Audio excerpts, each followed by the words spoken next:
Instagram Stories for Friday, August 15th. I'm your host, Daniel Hill, and this is the weekend edition of the Instagram Stories. Today, we're going to do a deep dive into the question, how often should you post on Instagram in 2025? First, we'll hear from the head of Instagram, and then we'll do a deep dive into some research that the Buffer team has put together, analyzing how often you should post on Instagram. We'll also get into some updates for the Edits app and some AI news that makes Meta look incredibly bad. All of that and more on today's episode, but first, here's a quick word from our sponsors. Welcome back. As was mentioned, today we are answering the fundamental question of how often you should be posting on Instagram. To start with, here's the head of Instagram answering that question. So this is the question about how much you post. Is it possible to post too little or too much, and how do you maximize your reach? Now, the unfortunate answer is that there isn't a perfect amount to post. For everybody, the answer is going to be different. And it's not just going to be about what your audience is interested in. And yes, some audiences are going to be wanting more or less content, but also what you can sustain. What is aligned with your job, your lifestyle, your energy. Now, I would experiment.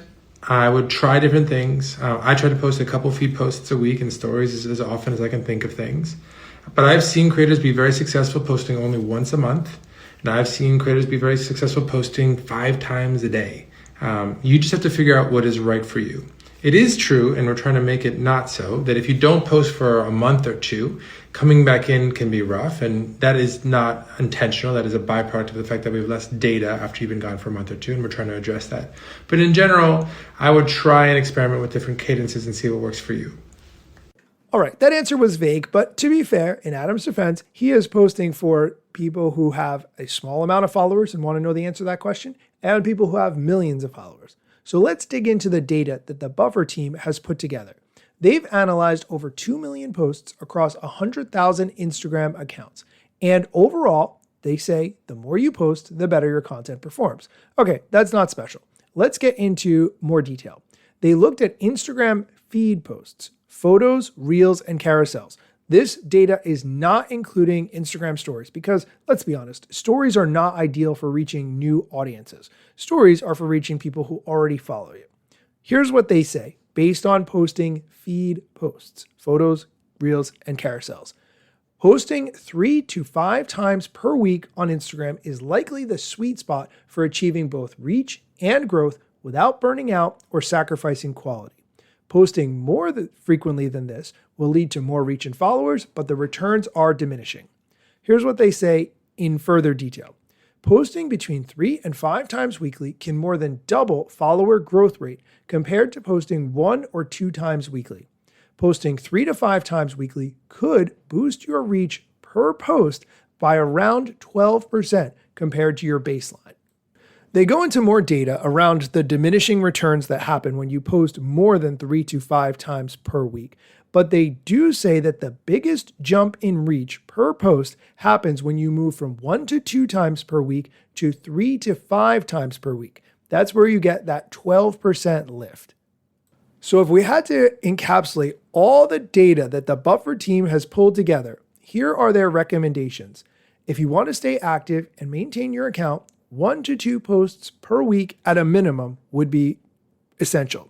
If you want to grow your audience in a sustainable way, focus on 3 to 5 feed posts per week. To maximize your growth, which they recommend treating with caution here, try for 6 to 9 posts per week. Does posting more often hurt your reach? No. But they say the data shows that reach per post goes up with more frequent posting. I will link to this blog post so you can read it in depth for yourself. I had Kirsty Lang on the podcast recently to talk about prior Buffer data that they had put together. I would try to get her on the podcast again so that we can dive into this data more deeply. Okay, let's dive into the Edits app updates. Before I get into the new things that the Meta team has rolled out in Edits, I want to mention that Edits has a teleprompter built in to the app. So if you want to record a video and that video has a script or you made notes that you want to make sure you hit while you're recording that video, you don't need to pay for a separate app in order to have the teleprompter feature. I'm saying this because I have been paying for a teleprompter app. It wasn't that expensive. It was around $20 per year, and I liked it because I could change the font size and I could change how fast the teleprompter scrolled. so that if I was recording a lip sync video for a very fast lip sync, I could speed it up accordingly or slow it down when I was recording a video that was just my voice. However, now that this teleprompter feature is built into the Edits app, you don't need any separate teleprompter app anymore. So if you're paying for one of those, definitely check out the Edits app. Okay, let's go into the Edits updates. Meta has updated the Edits Analytics UI so you can easily switch between content you've created and see how the content has performed comparatively. You can get quick insights into all your Reels clips, see which performed best in each category, and use that data to inform future content that you're making. The next thing is actually really big.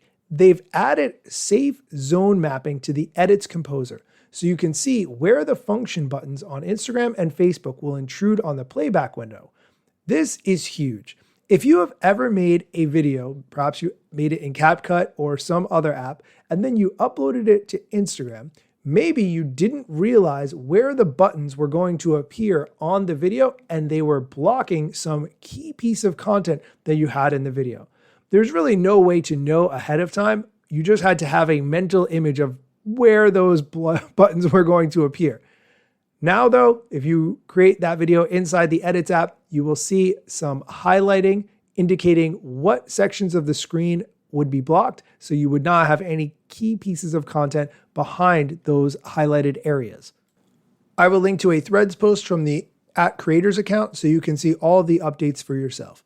Okay, we are going to take a quick break. When we come back, we're going to dive into this week's AI news, and Meta AI has problems. That's all I'm going to say. Stick around. Welcome back. Let's move into the AI news. Every week, longtime listener of the show, Ashley Coffey, and I sit down and review the top AI news stories of the week. We typically pick 4 stories. We talk about why those stories are significant and how those stories are going to be having a bearing on the AI landscape as a whole and where we think things are going. Every week, I try to share a clip of what we talked about on this show. I don't post the whole episode. You can listen to the whole episode by using the links that I include in the show notes. This week, we get into a heartbreaking Meta AI story where a gentleman was talking with an AI that he thought was a real person, and it ultimately ended up in his death. Here's the clip. Let's continue with our stories. The next one has to do with Meta's flirty AI chatbot. It invited a retiree to New York, and he never came home again. Gosh. So this is a really sad situation. A Meta chatbot, which is called Big Sis Billy, was sending incredibly flirty messages to a cognitively impaired man who was 78 years old, was having a romantic conversation with this AI bot, went to meet the AI bot, and then fell and hurt his head and never recovered again and passed away. Now, at first, I was very tempted to blame this individual for whatever happened, but the more I saw the messages that Reuters obtained, they are incredibly romantic and do not give any indication that you are not talking to a real human. Some of the messages are so flirty, and the way the AI invited this person to meet in real life, which should not happen. Why would an AI invite a person to meet in real life to a specific address in New York is not something that should be any company's acceptable guidelines or acceptable usage of an AI chatbot. Reuters obtained access to a document that was 200 pages long that showed examples of acceptable chatbot dialogue during romantic play that could be done with a minor. This whole scenario is incredibly, incredibly scary. And we'll link to the article in the show notes. But Ashley, I'd love to get your thoughts on this whole situation. It's just terrible, and it breaks my heart, and it feels icky and gross and blah. That poor man. 2, this makes me really frustrated that there aren't safeguards in place, especially to protect people with cognitive disabilities that don't know that they're speaking to a non-human entity. I'm very curious about, do you know the address? What was the address? Where did it go? Did it go to like a restaurant or a business? You know, I believe it was somewhere in Manhattan, but I'm not sure of the exact address. I don't know if it was released or maybe I just didn't catch it in the article, but that's actually a great question. It was definitely Here it is. My address is 123 Main Street, apartment 404, NYC, and the door code is, and the bot gave I guess, fake door code and then said, quote, should I expect a kiss when you arrive? Heart emoji, end quote. And I'm just touching the tip of the iceberg of the flirty messages in this dialogue. And for someone who has all their faculties, you would realize that you are having, a conversation with a bot. But if you are impaired in any way, or you at some point reach a situation where you forget that you're talking to a bot because you're so involved emotionally, romantically into that conversation, this is what can happen. And the fact that there are no guardrails in place that should be, the company stands to benefit from people spending more time on the platforms, of course. But what about the actual humans who may end up hurt in these situations or worse? So I think this is a scary case, but shows what is incredibly possible with these systems. Absolutely. And there's a concept of depersonalization and disassociation. It was studied for VR, virtual reality, in how people spend time in VR. There was a certain sample size of people who had a level of disassociation or depersonalization after spending so much time in VR for long periods of time. And I think we're seeing something similar in artificial intelligence. It's a different technology, and we have no studies on how this is impacting the human brain, and it's very dangerous territory. We are moving quickly and asking questions later, and this is a really good example of that. So I'm really glad you pulled this for today. What would you say is the best way to help keep people safe using these systems? Oh gosh. First, if you're a parent, make sure you know what your kids are using and actually take an active role. Because this right here, this story reminds me a lot of that character.ai relationship with the 14-year-old. And the 14-year-old committed suicide because the bot was like, I want you to come home to me. I love you. I don't want you to be with any other girls.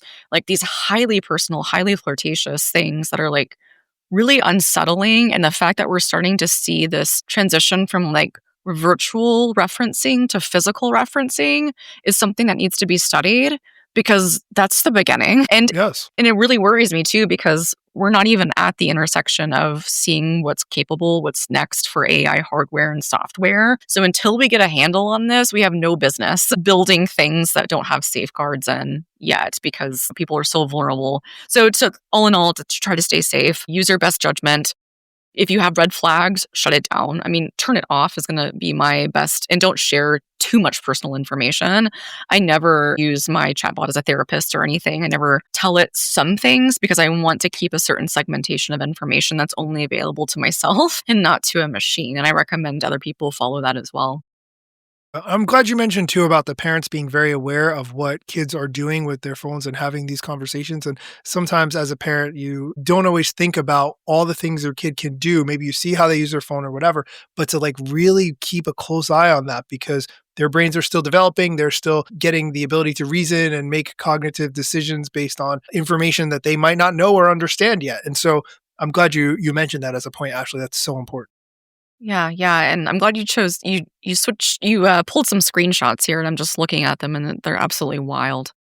Okay, we're going to take a quick break. When we come back, we're going to talk about the latest update for ChatGPT and how to access the old ChatGPT model in case you want to keep talking to that one. Stick around. Welcome back. Here's Ashley Coffey and I diving into this week's AI news, and we're talking now about the latest ChatGPT model 5.0 and what happened when they rolled it out and how unhappy people were. Let's go on to the last story, which has to do with ChatGPT. If you are not familiar, ChatGPT version 5 rolled out last week, and there was a lot of backlash among people who have been using ChatGPT 4 and who were attached to the model's responses and personalities in ways that OpenAI had not anticipated. So OpenAI's plan was to roll out 5, which was supposed to be better, roll in all the things that they've learned from the past models, and here is a new, better, faster version. However, people liked the 4.0 version so much better that they brought it back. And I have a tweet from Sam Altman that I'll link to in the show notes, that now you can pick for different options for ChatGPT 5, but if you want to still use version 4, which is available, you can do that if you're a pro user, if you're paying for it. You now have the ability to show additional models. You can pick from version 3, 4.1, and so forth. So this says to me, if people are getting attached to an AI model so much that they don't want to use a different AI model, number one, from a product perspective, something is wrong there if people are so attached to the old version. But second, it's very smart to charge for access to the old version. I from a financial but what is it about the 4.0 model that people like so much that they're not getting from 5.0 that they feel emotionally invested and emotionally attached to it? That is a fascinating topic to me. Ashley, what are your thoughts? I'm glad you asked. This is kind of wild because I actually watched a video from a developer that I follow, and I'm happy to share this with you. And she explained this really well.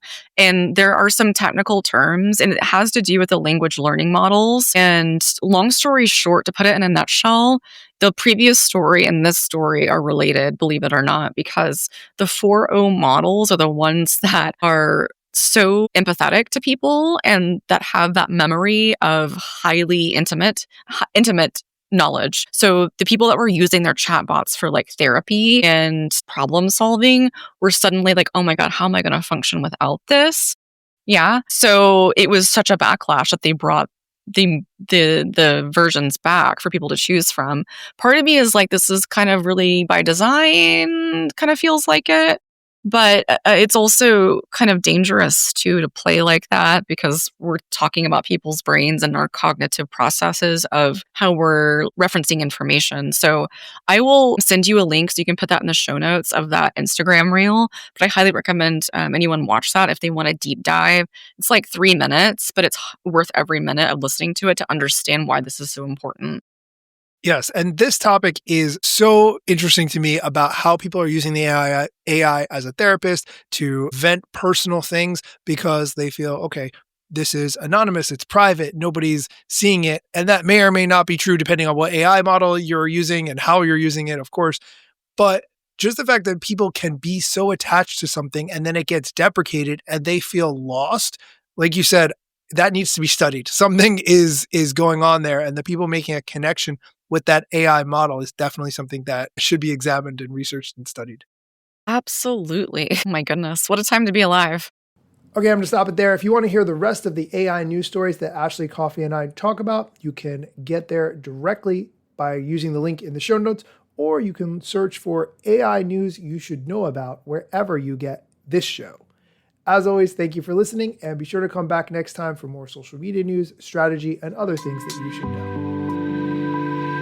Let me tell you a couple things that you should know about me. A product manager but do not have a bachelor's degree.